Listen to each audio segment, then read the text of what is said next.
Another aspect of Radiance Orchid is a sense of lack, right? Is working out these old patterns of lack around love or money. You can see how it similarly ties in with loss or fear of loss and separation. So what happens if you lose your job? What if you're laid off? What if your 401k disappears, your investments disappear?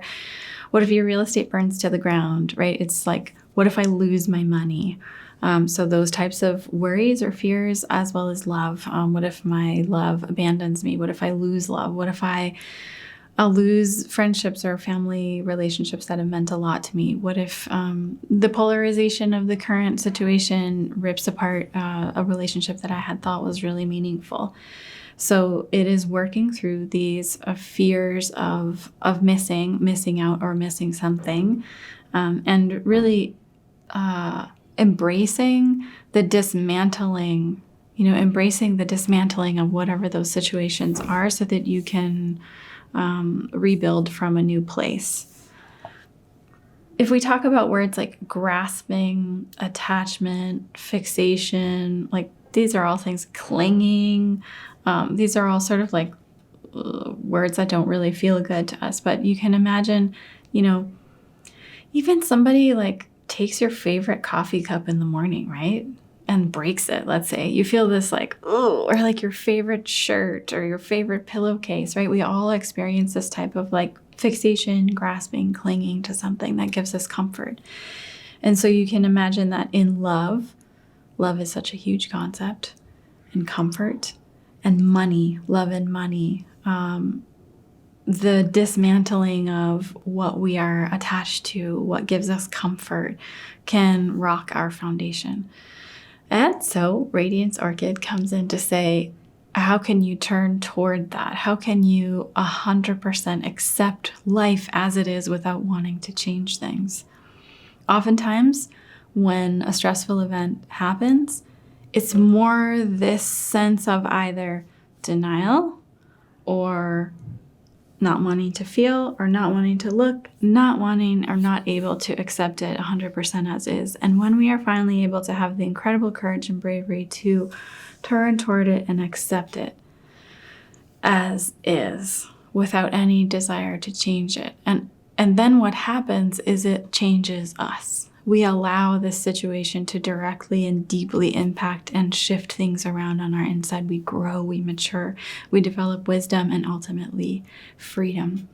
Because think about how much energy we invest into protecting, denying, sweeping under the rug, not wanting to look. If there's some little irritant and we just want to pretend it's not there, there is a tremendous amount of energy that goes into avoidance or denial or glossing, smoothing over.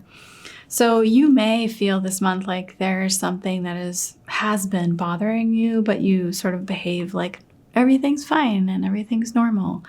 I mean, I know me personally, I live in such a pink bubble. I go from home to the office, from home to the office, from home to the office. And every now and then I'll step out into the real world as it is, and be sort of shocked that we're still in kind of this interesting situation that we're in. It always kind of hits me like a shock. And so you may find that there are things that have been sort of swept under the rug that actually you come to terms with and say, actually, no, this is really, really disturbing me. It's like you think it's something small, but small things have great impact. Think about a mosquito in your bedroom at night when you're trying to sleep. It's tiny, but it's very impactful. Just like a teeny little piece of dust when it's in your eye, on your eyeball, has a great impact.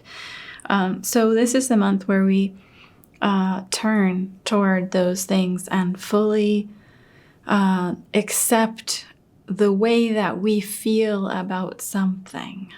It's not necessarily, oh, I have to accept this terrible situation, or I have to accept this and it goes against my morals, or I have to accept, it's not actually about the situation per se.